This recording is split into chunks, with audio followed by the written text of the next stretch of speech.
Welcome back to our 10th episode of Nighttime. This season is flying by, but we still have a loaded show for you guys today. We will be talking UCF football, baseball, and softball, and of course, basketball natties. Stay tuned, Nighttime starts now.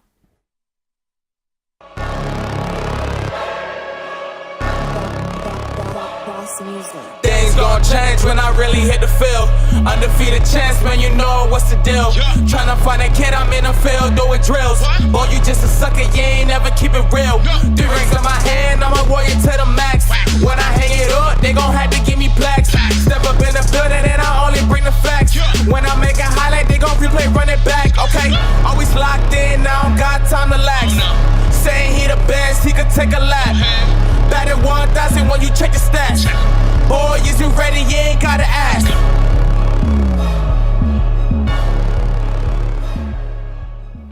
All right, welcome back to another episode of Nighttime. As always, I am joined here by Taylor Anderson. How are we doing today? I'm so good. I heard I won primetime picks this season. You heard? So I'm Oh, really? excited to talk about it today. Of course, you heard you won primetime picks. Well, let me skip over that because I don't want to talk about my losses. We are joined today by Doug Smethurst. Doug. How are we doing today, Doug? Oh, I'm doing wonderful, ready to be on air and just talk to all the sports. Doug, I'm so excited to have you on. I know we've been hanging out like all week, you know, we've been getting our softball highlights in, we've been watching a bunch of the games. We had a couple of softball dates, you know. Yeah, you know, a couple little dates. It was fun while it lasted, and we're going to talk all about that, aren't we? We are. Absolutely. I'm so excited to have you on, Doug. You keep talking about how you want to be on, and we're so excited to have you on today. Hopefully, maybe a couple of episodes in the future, too.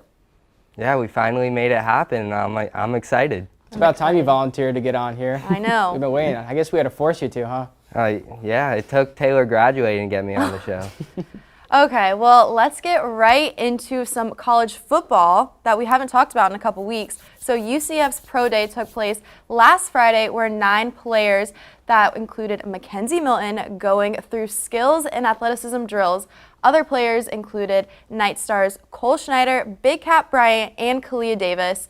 The players that I see to be the most ready for the draft is Davis, even though he didn't perform any drills as he's still recovering from his knee injury that took place this past season. And although Mackenzie did participate in FSU's Pro Day, he only performed skills showing off his passing ability at UCF. And people there said it went a little rough and the times weren't released, which I think might work in these guys' favors. Do you guys think, Camden, I'll start with you, that we have some NFL talent going into the draft? Well, I think we need to pump the brakes on Mackenzie Milton. He's at best probably a late round pick, 6th, 7th round, undrafted. I guess maybe he can get a backup job. But these other guys we got Big Cat Bryant and Kalia Davis. Now it's hard to find their projections because, like, looking on websites, some say Big Cat is like a 2nd or 3rd round pick, and I'm like, that's reasonable. And then another one just said he's going to go undrafted. So, like, I have no clue what I'm looking at when I'm looking at projections. But he's definitely going to be NFL ready, and Kalia Davis as well. Doug, what do you see from these UCF football players? I mean, unfortunately, this is not a stacked draft class we're sending into the draft from us. I think Big Cat is definitely our best prospect due to Kalia Davis' injury. It's going to cause him to fall. Big Cat's definitely our best prospect. He led the team in tackles for losses, sacks, quarterback hurries.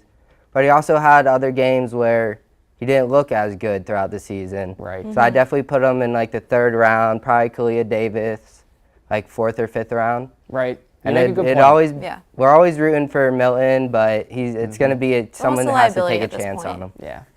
Yeah, so we'll see what happens when it comes down to draft day. We're having a draft show here at Hitting the Field, so stay tuned for that.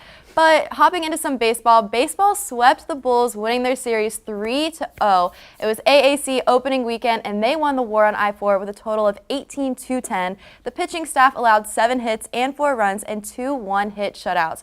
Camden's favorite player, Ben McCabe, also won Player of the Week for the AAC, and in the game 1, the pitching staff threw a no-hitter into the 7th inning, defeating the Bulls 4-0. Game 2 was a little different as USF jumped out with a 4-0 lead in the 4th, but UCF was able to respond in the 5th, scoring 5 runs. Gomez and Kramer pitched a 5-inning shutout on Sunday, striking out 7 batters. Camden, what do you think about this War on I-4 win? Oh, this series was amazing to watch. All the trash talk that we talked about last week, and we just shut them up, right? Where are the USF fans today talking on Twitter? I don't hear none of them. They're always silent when their team's not good because what else are you going to do? I went to the baseball game I was standing on the sideline right by third baseline, and I look who's standing there on third base, Ben McCabe. And I'm like, oh, I came at the right time, and I got to watch him score. I was like, woo! We're definitely going to talk about him later for being the player of the week in the AAC. Doug, what'd you think about this USF series? Well, first things first, horns down forever. We brought the brooms out.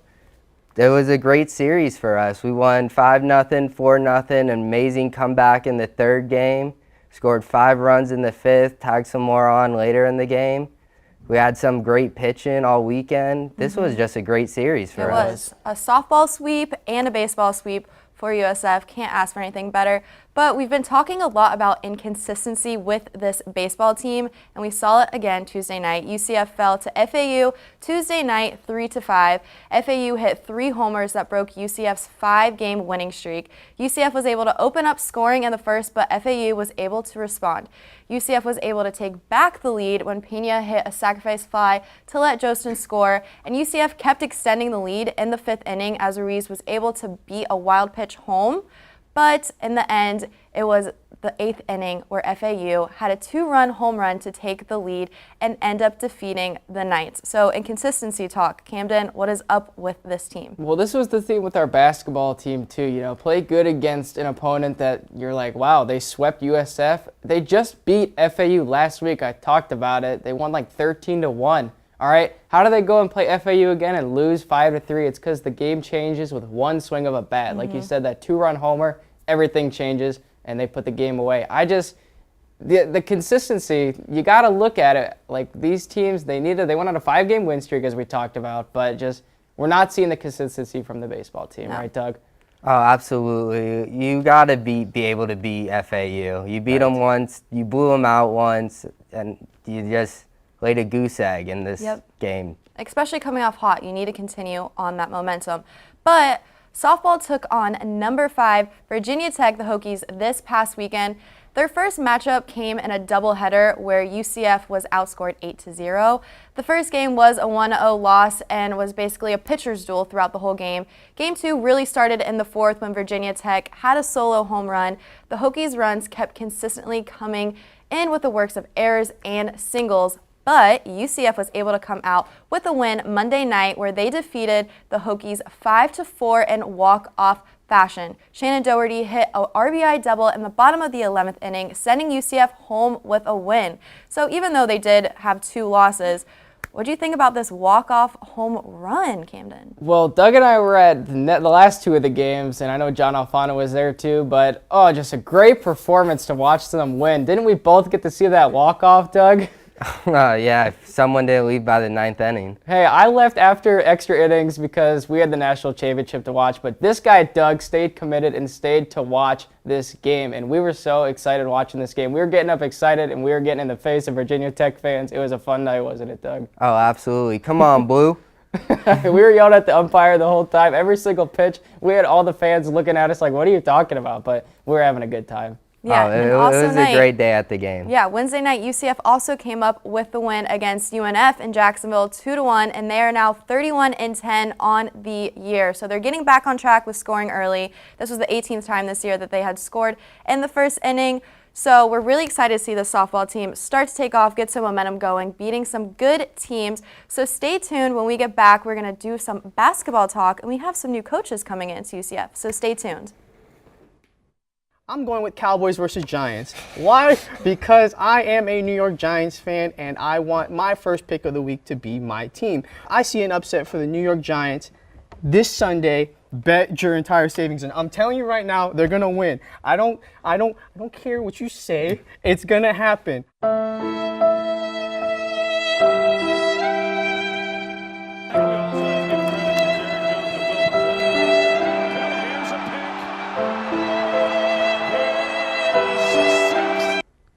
I have to go with the Raiders, I think, for this one. I don't see them losing.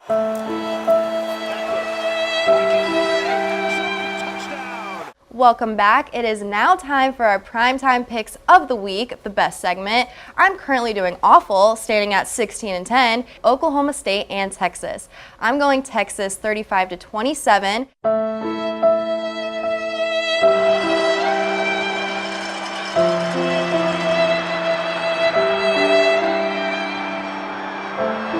All right, Jeff, don't tell me your winner, but who is going to the Super Bowl?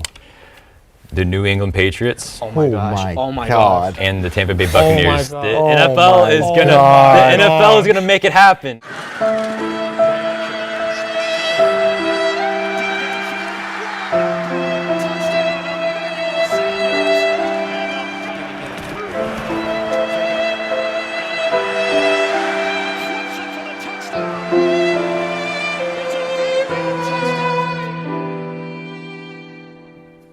Welcome everyone back to this next segment of Nighttime. We are still joined by Doug, and we are going to be talking a lot of basketball. It's a basketball-filled segment, and we're going to be starting off with women's basketball. They welcomed Coach Messer this past week, who is a 22-year coaching veteran. She has won a national title and made 5 other NCAA Elite 8 appearances as an assistant coach. Her resume includes coaching for Arkansas State, Memphis, Georgia Tech, Tennessee Tech, Baylor, and LSU, and now she's here in Orlando to coach UCF. Camden, do you see her keeping this momentum, this great past run that we had this past season? Well, this is definitely a bright spot, you know. With Satia Messer coming, I looked through some of the stats. You could see them all in the lower third. I am very excited to see what she brings to the table. You know, her couple years, I believe it was 8 years on Baylor. I believe they won 30-plus games in all of those years, all right? One national title while she was there. When she is there, the team is a winner. And as Alex Funderburg told one of us, she is great at recruiting. So to answer your question, I do think that she can continue the spark. We are kind of sad with Diamond Battles leaving and all the other people and coaches leaving, but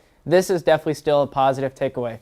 Doug, what do you think about our new coach of the women's team? I mean, she's coming in with such a great resume, and I just hope everywhere in the past she's been, she's won. Hopefully she can bring that with her to UCF and pick up where Coach Abe left off and bring us to the promised land. Of course. I'm very excited to see what she's going to do. Oh, absolutely. She's going to have, we are losing players like Camden said, so she is going to have to do some more recruiting to get us back there. But I'm excited. I'm interested where she can take us. Right, yeah. Let's hope. Yeah. I don't see any worries with who she brings in. I think whoever she brings in is going to be great for the team, and we're really going to have a very good season next year, and I only see it going up from this past season. But moving on to the Women's National Championship, South Carolina basketball won the Women's Natty Championship once again, defeating the UConn Huskies in a low-scoring 64-49 win. This was UConn's first loss in the championship, as they had been not defeated in their past 11 appearances. Destiny Henderson started strong with an opening 3 and never lost the lead. UConn did make a few runs, but they never really threatened to take the lead. Henderson led the game with 4 assists, 26 points, and 3 steals. I know you guys are kind of battling back and forth if UConn's dynasty is over. Camden, I'll start with you. What do you think? Well, first of all, let's pump the brakes on that a little bit. All right, it has been 6 years since they've last won. First of all, credit to South Carolina, but let's look at this run that UConn had. Now, yes, they did beat our Knights in a very close game, and while this game was not within 6 points, look at the teams that they had to beat in order to get where they were. I believe it was NC State and Stanford in the Final Four in Elite 8. Those are very quality wins right there. For a team that was kind of injured throughout the year, you don't know if Paige Beckers was even at full strength after that injury she had. So let's stop the whole the dynasty's over talk. It's not. They have been 6 years without a title, and like the Patriots did for 6, 7, 8 years, they didn't win a title, and they still finished strong. Doug, UConn, go. I mean, like, I didn't know making the championship means, like, a dynasty's over. Like, what? Right. Well, when did that become a thing? They had a tough tournament schedule to even get there. So the fact that they were there and kind of in a not even very underperformed season, just not up to their specific standards, I mean, they still had a great season. This dynasty's not over. No. Yeah, I don't think if you looked at the top, 7, 8 teams, that a lot of people thought UConn was going to even go to the championship because you looked at their bracket they were in, but they did. They made it there, and while they didn't really perform well in the championship game, it's still impressive to beat the teams that they did. Yeah, and the fact that their standard is winning the championship every Yeah. year tells you something. But moving on to some Final Four basketball, Kansas defeated Villanova 81-65 in the first Final Four game of the night Saturday. McCormick had 25 points. Abaji hit 6 3-pointers with 21 points and was the only #1 seed to reach the semifinals. It really showed that Justin Moore was missing from the Wildcats lineup, though. Kansas scored the first 10 points and ended up building a 19-point cushion. Even with big performances from Gillespie, Slater, and Samuels, Villanova could never find their footing. Camden, what do you think about this first game in the Final Four? All right, I'm going to say it here first because I don't think Tyler Caron's going to say it on air. McCormick is a softie, all right? That's what he said. I really thought, okay, this was a great game. I know we're going to get into the finals later, but Villanova, I thought that they would win this game. They didn't, obviously. I mean, Kansas played well. Ochai Agbaji, he did okay. I think he shot like 6 for 6 at one point from 3. McCormick, though, he didn't really have a guy inside the paint that was really even contending with him, and that injury on Villanova really kept him from Very much succeeding. I mean, this game was never really close either. I don't think it was ever within 6 in the second half. Now, while Villanova did make a little run there, Kansas just easily won this game, right, Doug? Oh, they from the opening tip, they dominated. They started the game on like a 10-0 run before Villanova finally scored. Agbaji started the game 4 for 4 from 3 and finished 6 of 7 from the game from 3. They were just shooting lights out, and that Villanova just couldn't overcome that. No. Now, I want to move on to, this was my favorite game of this past weekend with UNC and Duke. UNC ended Coach K's career just like he started out, a loss from the Tar Heels. UNC defeated Duke 81-77 Saturday night, and this rivalry game definitely led up to the hype. After going down by 7 in the first couple of minutes, North Carolina responded with a 13-0 run, led by Baycott and Love. Love really took over in the second half. He scored 22 of his 28 points in the second half, and Baycott had his 30th double-double of the season and 21 rebounds. UNC made 7 of 13 three-pointers after halftime, helping them secure the win. Camden, what do you think about these Tar Heels? There are so many storylines that you could start with from this game, all right? What was it, 50-50 with Coach K against North Carolina? They meet in the Final Four. Just the way like he started his season, it ends, or the way he started his career, it ends with North Carolina. I mean, you can't make this great get your popcorn sort of story. I mean, it was a great basketball game. It lived up to the hype. I will say this, though. Baycott rolling his ankle in the last minute, did that affect the championship game? I have no idea. But I think that after he rolled his ankle, he just needed to walk it off. I think that him coming off of the game, it was kind of like you have a minute left and you have a chance to get to the championship game. Why are you getting off the court? Now, I will say, great run to Duke. Did not think they'd make it that far. But come on, Tar Heels, let's go. I was so proud of them. Doug, what do you think about these Tar Heels? Oh, I mean, they put on an amazing performance. This is the game we wanted to see in Coach K's final home game, and they just did it in the Final Four, which is even better. We just got a fantastic game.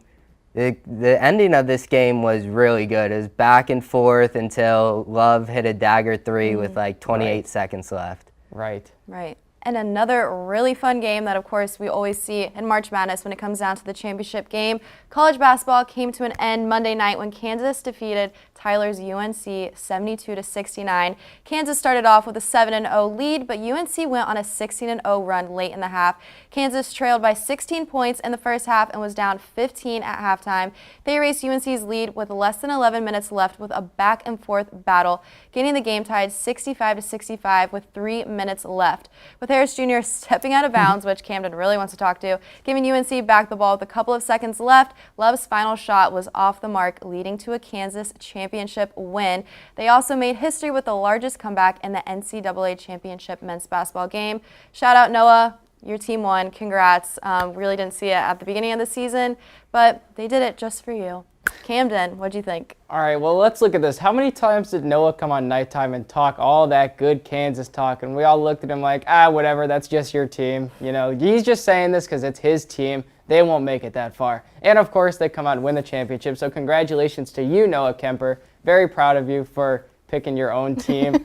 But this game was really fun to be at. You know, we were watching that at Ale House over in Orlando, and everyone but Noah was rooting for North Carolina, and we're watching this game on our feet. You know, we were trying to play Uno, but instead we were watching this game, and it was just a great ending, not a blowout. North Carolina really showed why they belong in the national championship, and I want to get to that later about the guy stepping out of bounds. Doug, your takeaways from this national championship game? I mean, it looked like UNC was going to just end up walking away with this. They're up 16 right before halftime. They're up 15 at halftime, and they even won the rebound battle by 20 rebounds, and they still ended up losing this game somehow. Kansas just played a phenomenal second half and just mounted that comeback and just rode all the momentum.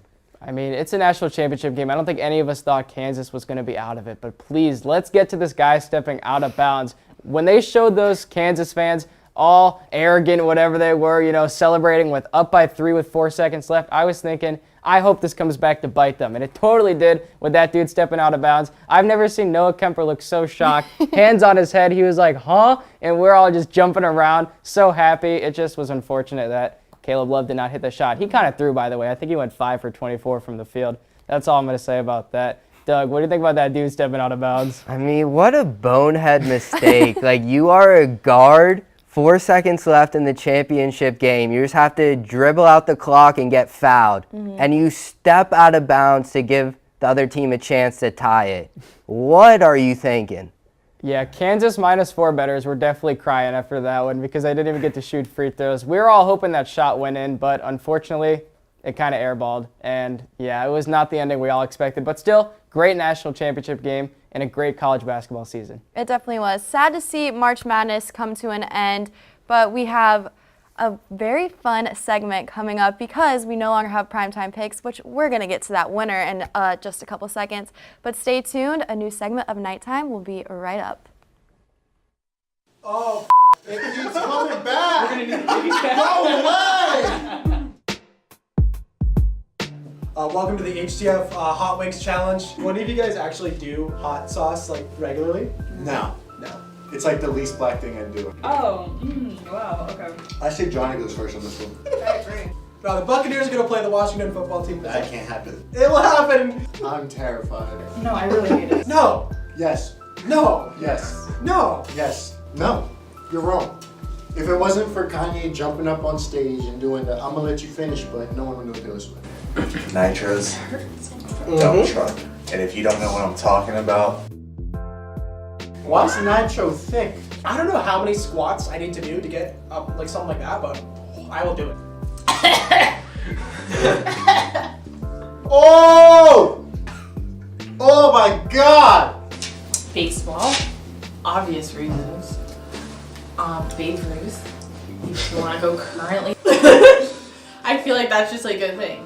he jumped off the wall to catch the home run. We made it through all the way to the end. Thank you for joining us. I'm never doing this again.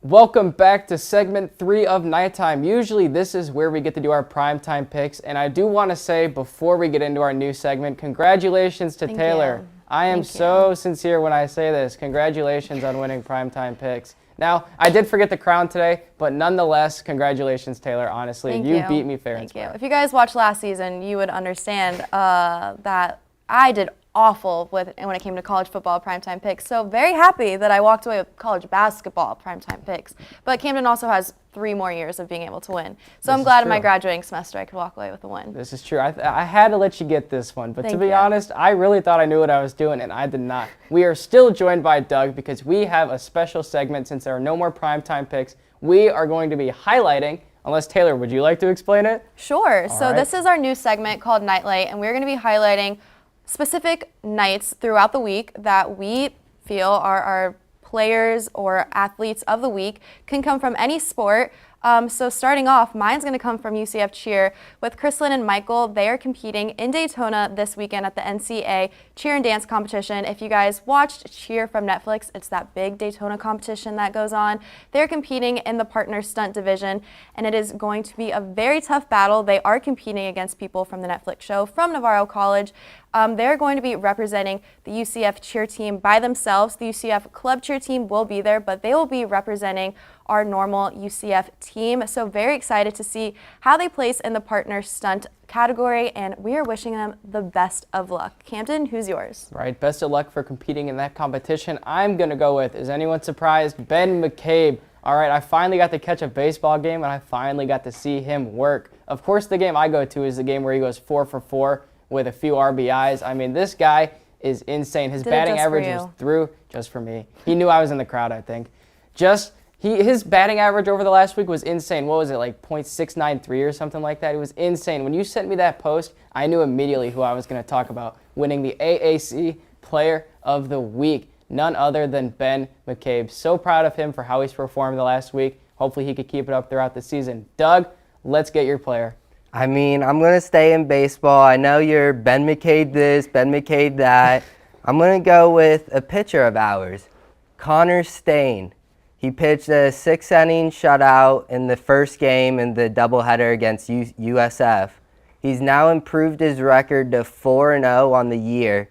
Has not given up an earned run in 30.2 innings. Say that again, Doug. How many runs? 0. Insane. Wow. And he's only given up 8 hits, all of them singles, no doubles, no triples, no home runs. He is pitching lights out. He is a stud on the mound. 8 hits in 30 innings. Are you kidding me? That is insane. I cannot believe that. Now, this guy that you're talking about, I remember hearing the name because I watched that Ole Miss game that he pitched in originally. And as John Alfano said, let me see if I can quote this. Yeah, he's carrying our team.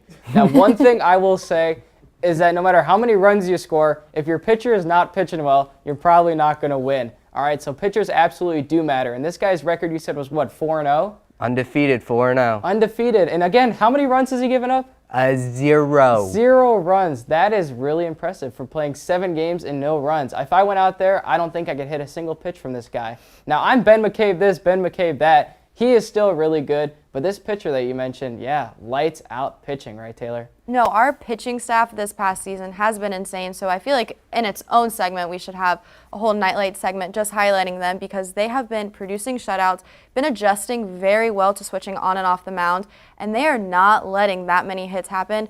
I mean, there's a few games that are not, we don't really need to talk about, but this pitching staff is doing very, very well. It's a good defensive team this year for UCF. Even though Ben McCabe is your highlight offensive player, I feel like in the next couple of weeks, we are going to be talking a lot about baseball players in this segment, right, yes, Camden? Yes, true that. Now, I do want to say, before we wrap up, I want to give credit to our softball team, all right? It is the first couple games that I've gotten to go out to, and they're extremely fun to watch. Let me put this into perspective for you. They had won 18 straight games before facing Florida and Virginia Tech, all right? Get that through your head, 18 straight games. They're ranked number 20 in the country. UCF, I believe they are the highest team in the AAC. You can correct me if I'm wrong, but this softball team is super impressive. I can't wait to watch them in this series against Memphis this weekend. Right, Doug? Oh, absolutely. These girls are severely underrated. We just proved we can hang with these top 5 teams. We lost 1-0 to Virginia Tech. It was 1-0 after 4 innings, and then we won in a walk-off. We can hang with these good teams. This is true. This is true. No, agreed. And their first game against UF, I mean, their second game was kind of a fluke, but they did go in extra innings against UF, and any SEC softball team coming out with extra innings is a win in itself. But next week, we're going to be talking UCF football again. Super exciting because our spring game is coming up on the 16th. So super exciting. We won't have any more college basketball, but don't worry. We have more UCF sports that we will be highlighting and talking about. Camden, thank you for always being the best co-host, coming on, having so much fun talking to you. Doug, of course, we always love having you on air. Thank you for joining us. Hopefully we'll see you in that seat in the next couple of weeks. But thank you guys so much for watching. Stay tuned for another new episode of Nighttime next week. Can't believe we're already at episode 7, but thank you guys for watching. Go Knights, charge on.